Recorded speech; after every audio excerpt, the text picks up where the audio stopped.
You are about to see the most durable men and women athletes in the world extending themselves to the absolute limits of their endurance in a quest for self-knowledge, for personal honor that only they can explain and only they can understand. This is the Ironman World Triathlon.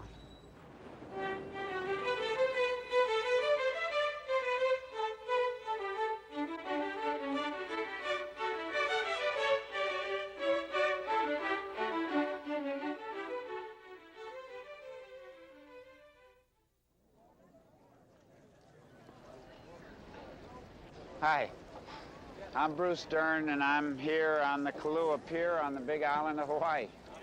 As you can see and hear behind me, it's about to begin.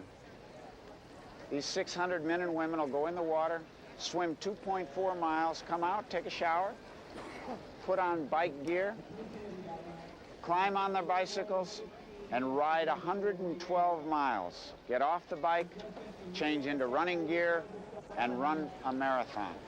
Now, just so you get an idea of what that entails in terms of mileage, that's the equivalent of going from New York to Baltimore. In its first year, only 15 hardy souls trained for the Ironman Triathlon. 13 finished. 15 more tried it the next year. 13 finished. Didn't look as if it was catching on, but it was. The next year, 108 entered. And the year after that, 305. Now there's nearly 600, and they've come from everywhere. Why? There's a search involved here. A search for what lies inside. The reason I compete is because it's like if you took a class and you learned all this and then they never gave you the final exam, you really don't know whether you did well or not. Here's Dave Scott, winner of the 1980 Ironman Triathlon in record time of 9 hours and 24 minutes. A fitness consultant from Davis, California. Nice, friendly guy, normal as they come. Yeah. Except that in a week he swims 5,000 yards, bikes 380 miles, and runs 70 miles. My commitment to training is not an obsession, I think, like some people would categorize it. It involves my entire day, but I don't feel as though I have to go through a certain ritual to get to a certain mental level to train. I know what I need to do. I try to plan it out fairly strategically and methodically. And even though I am doing it 5 to 8 hours a day, I don't feel as though I'm really obsessed with that, if you can understand that. They're testing Kim Bouchong's stamina at California's El Camino College, measuring his energy fuel, his oxygen concentration, scientific things like that. The treadmill simulates a painful uphill climb, but Kim's only 24. He's a match for even these infernal machines. Bouchong, Scott, just kids, really. But not all of the triathletes are youngsters. Harry Dupree's 43 and president of an Oklahoma City bank. A guy like this has to squeeze his training in between foreclosures. At 39, Kay Moore finished the 50-mile mountain run over the Continental Divide. Now she's one of 50 women trying to be an Ironman. And you know, not every one of these women's been at it as long as Kay. Kathleen McCartney hadn't done anything more strenuous than swim in a pool until a year and a half ago. Then her boyfriend persuaded her to run with him. Within 4 months, she was running with him in marathons. 6 months ago, she took up biking. Now she's going to ride one at top speed for 112 miles. The men that I've been training with are generally stronger than I am, so I'm always chasing them down, and I think that's helped me to pick up my speed and aggressiveness. The Tinley brothers, Scott and Jeff, train together to relieve what even they confess can be the drudgery of a 6-hour workout. Scott, the older one, he's 25. He's married, works as an instructor by day at an aquatic center, and studies for his master's degree at night. He's done so many marathons, he's looking for new roads to run and ride on, and new waters to cross. And everybody's done a marathon now, and now everybody's shooting for triathlons. It's the next step, I suppose. The Hawaiian Triathlon being the biggest of the events, doing it last year for the first time and doing halfway decent, and going back this year, I suppose, just to try and improve my time and to give it a good shot. Little Jimmy Stokes, a wee man from Cornwall, Ontario. admits at age 63, "My aspirations far exceed my abilities," but he makes do. He runs marathons, runs up the side of mountains, and when no mountain's available, he runs up and down stairways. He parachutes, he skis cross country, and you know what he does to relax? He roller dances. The business about aging is a sore point with me. People seem to think that because you get to a certain age, you should act in a certain manner. I never did it when I was young. I'm damned if I'm going to do it when I'm getting older. The island of Hawaii, the big island of the chain. Nearly twice the size of the other Hawaiian islands combined. Its landscape joins dark volcanic rock with lush tropical vegetation. Geologically, it's the youngest of the islands, but the first to be inhabited by Polynesian adventurers from the south. We arrive here from Honolulu by Hawaiian Air and drive the short distance to Triathalon headquarters at the magnificent Kona Surf Hotel, perched on black cliffs above the thundering Pacific. The Triathalon course traces some 60 miles of the rugged Kailua-Kona shoreline. The swimmers will plunge into the waters of Kailua Bay, swim out to the anchored sailing vessel, Keana, go around her and head back to the pier. That's a total distance 2.4 miles. You know, there's really only one way to appreciate what these athletes will endure, and that's to give the 3 events a try. I'm not going to do the whole course, but I am going to try to do just enough of it to get a feel for it. Well, I don't feel so bad. Water's about 70 degrees, no rough surf, no real undertows, no swells. Of course, there's not 600 and some odd contestants around me yet, all going in the water at the same time like a bunch of lemmings. Somebody could get kicked in the goggles or something. You never know. I'm here by myself, and it's actually delightful. From the pier, the bikers pedal through town and head north along the Queen Kaahumanu Highway to the coastal village of Hawi. Then it's back again on Alihi Drive to the finish at the Kona Surf. Well, I gotta tell you, it's starting to get to me a little bit. And I've only done, what, 8 miles? Means I got about 104 to go on the bike. My legs aren't doing too bad. But on the bike, I'll tell you something, it's the back of your neck and your shoulders that really get stiff. I'm gonna try and pick it up now and see how hard I can really go on the bike.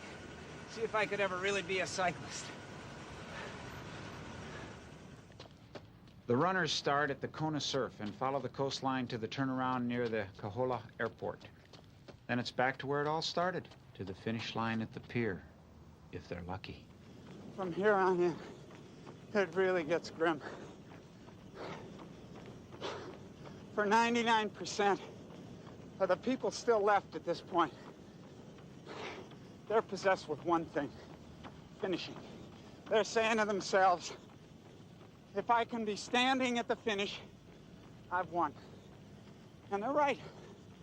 But for the gifted few, for our 1% that are still competing, that are still racing, they're more than standing. They're wondering, can I catch that guy up there? What about the guys behind me? Are they going to get me?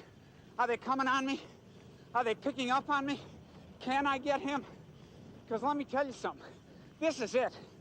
The last hour of this triathlon, on the pavement, at 110 degrees, that's when we're going to find out who the hell the Ironman really is. Sun's up. You're waiting for the gun. The Budweiser Light Ironman Triathlon is about to start.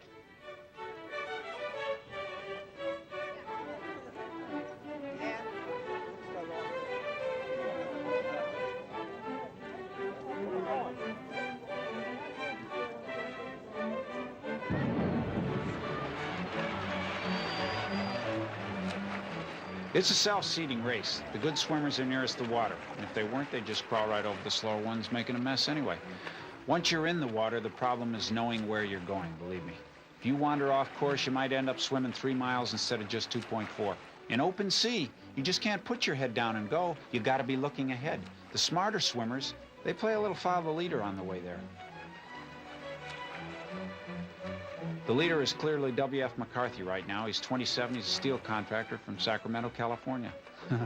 a steel contractor who obviously spends a little time at the beach.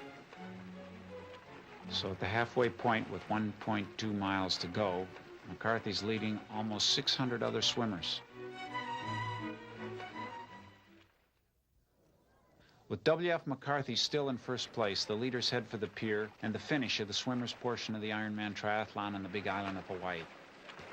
Following McCarthy, there's a group of four: Patrick Bruce, Kim Bouchon, Bill Leach, and Dave Scott. You notice how they're going flat out, keeping on line?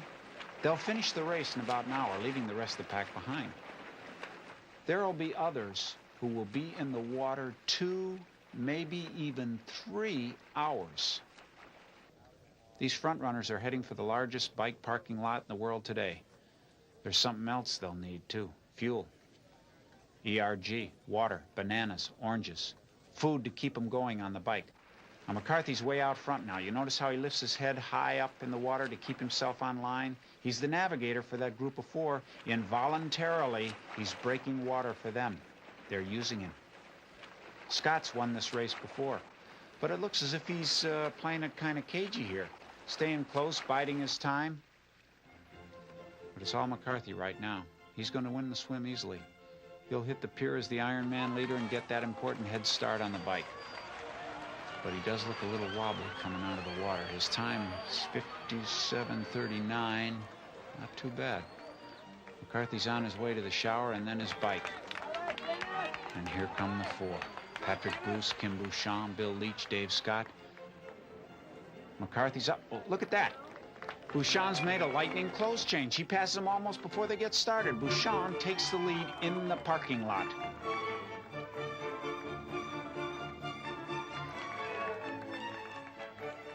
You notice that Kim immediately goes to his food supply? It's absolutely essential that the biker nourish himself at regular intervals and drink all the water he can in the straining race. Any break in that routine will be disastrous. Dave Scott, a strong biker, just blasted by Mark Montgomery and a tired-looking Bill Leach to take second place behind Kim. And Dave's wasting no time making his move. He'd like to stay close to Kim in this race and then bury him in the marathon, which is not one of Kim's better events. There's Pat Hines, a champion backstroker, the first woman out of the water. Remarkably, she finished this swim minutes ahead of Scott Tinley, and Tinley finished third overall in last year's Ironman. Even this early in the day, the heat is beginning to become an enemy. The bikers need that water inside and out to keep their body temperatures down. When you leave the lava, there's no relief either, because now the course winds uphill and it gets windy, and the bikers suffer some more. And I can see from the headlights of the escort car now that Dave Scott's keeping pace. He's about a mile back. Dupre's out of the water, and here's Kim, widening his lead, heading on to Javi. Jimmy Stokes is out. He swam it in 2 hours, 8 minutes, and 50 seconds. Amazing, isn't it? He only counted on doing it between 2.5, 3 hours. Just to give you an idea, there are still more than 60 swimmers out there. So I'd say that's not too bad for a man of 63.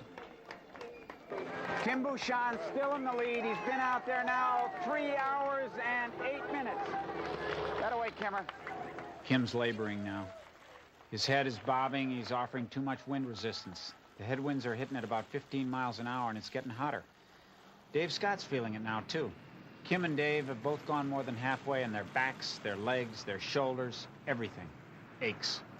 Pain is making its mark on these unlined young faces. Everything seems to be working against them. The elements, the terrain, their own fallible bodies. Now here's Scott Tinley passing Leach. He's starting to come on now. He's a superb athlete. He's strong in all 3 events. Tinley seems as concerned with his brother's progress as he is with his own. Jeff's out there somewhere, but it's Scott now who's bearing down on a tiring Bouchon. There's Sean Wilson, taking this hill in second place among the women. And Tinley has caught Scott, commiserating with him as he passes. Now that's Scott Tinley passing Dave Scott. You got that? These two should be separated. Now here's Julie Moss, a 23-year-old college student. She's gone by Sean Wilson and takes over second place in the women's competition. Tinley and Scott, Scott Tinley and Dave Scott are riding together now on Alihi Drive, exchanging sponges. For all we know, maybe they're swapping stories. They're both powerful runners, so a thriller marathon could be shaping up. But Kim Bouchon still has the lead, wheeling into the Kona Surf parking lot. The finish line for the bikers is a starting point for the runners. And here come Tinley and Scott and Dave. Kim did the 112 miles on the bike in 5 hours, 8 minutes, and 11 seconds. That's within just 5 minutes of the Ironman record for this event. He's done the combined swimming and biking in 6 hours, 14 minutes, 51 seconds. That is a record pace. But he's got two top marathoners not 10 minutes behind him. And Kim is tired after a rough ride.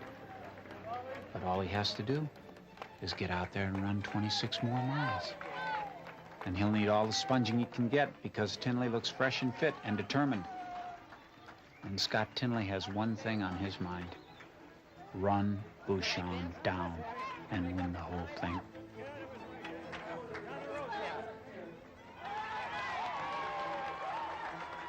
Pat Hines is struggling on the bike, and the strain is showing on Kim Bouchon, too. But Tinley has caught him 5 miles into the run. Graciously, he passes along words of encouragement to Tim as he swiftly leaves him behind. Dave Scott, meanwhile, may not be as fresh as the flowers, but he's not about to wilt either. And there's little Jimmy Stokes, still leaving the youngsters behind. Tinley's out front now, and he's winging. He can afford the luxury of a little stretching, a little prancing. He's keeping himself loose and ready for the final surge. And now Dave Scott wordlessly passes the weary Bouchon. Kim is game, but his chances are gone. It's exactly 8 hours and 7 minutes since he began. Here's Scott Tinley. When he turns here, he's on the way home with about 9.5 miles to go. Fantastic effort. Turn around. Just look at Tinley now. He's cruising along the lava beds, no more worn down, say, than I am. Not so for Dave Scott. He needs water. And now he's at the turnaround, firmly in second place. Earlier, Pat Hines finished the bike race, exhausted and hurting, and the women's marathon was on. Now here he is, Scott Tinley, running powerfully, the very image of the Ironman. Pat has changed for the run. Tinley is congratulated as the potential winner by runners so far behind that they're coming in the opposite direction. There seemed no question about who the Ironman is now. Pat needs some cooling off. And Julie Moss, looking cheerful, takes aim at first place. Tinley goes through this aid station as if it were a car wash. He's moving now. Kathleen McCartney starts the run, looking strong and confident. Julie passes Pat Hines to take first place in the women's race. It's hard to say who looks more tired, the victor or the vanquished. But Pat would eventually drop out of this race. It's all over in the men's race. Scott Tinley will cross the finish line in record time, looking as if he'd done nothing more strenuous than walk the dog around the block. Truly, he is the Ironman. The ceremonial lei is tossed over his blonde head, and he's embraced by both race director Valerie Silk and his own wife, Virginia. A little jog works out the kinks, and Tinley's winning time of 9 hours, 19 minutes breaks Dave Scott's old record by nearly 5 minutes. And here comes Scott, a tired Dave Scott. Still, he finishes in 9:36:57. And if Scott Tinley was wondering earlier how his brother was doing, well, here he is. Here's Jeff right now. He comes in third, completing an extraordinary 1-3 finish for the Tinley family. Kim Bouchon, game and gutsy, finishes 8th. Here comes Kay Moore into the changeover before Harry Dupree. But Harry is on her heels. Julie Moss leads the women, but at great cost. Too soon, she is approaching the edge of her stamina. And Kathleen McCartney is closing on her at the rate of a minute a mile.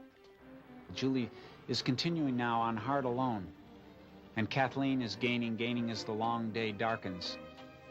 Is there time enough? That's the only real concern in Kathleen McCartney's mind right now. Is there time enough? Can I catch her? Can I run her down? Kathleen knows that if she can hold her pace, there may just be enough time.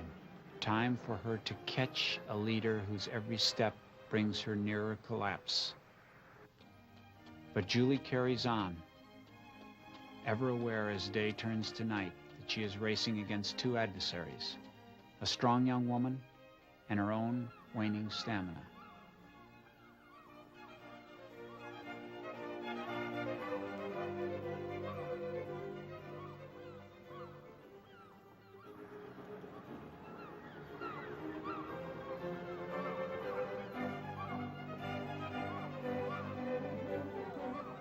Now they must continue in darkness. Julie is only 10 yards from victory, but her legs won't carry her any longer. She falls to her knees and slumps to the pavement as Kathleen, who can't see her in the confusion, breaks the ribbon. But what has happened? Who won? Kathleen asks. You did, she's told.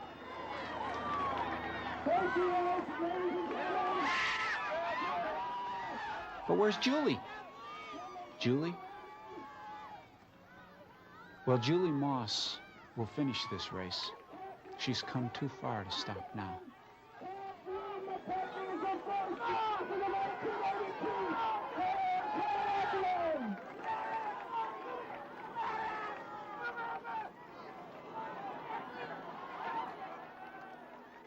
Kathleen, exulting in her surprising triumph, still can't see Julie. Joy radiates from her. But the loser has won a victory too, and she too smiles a winner's smile.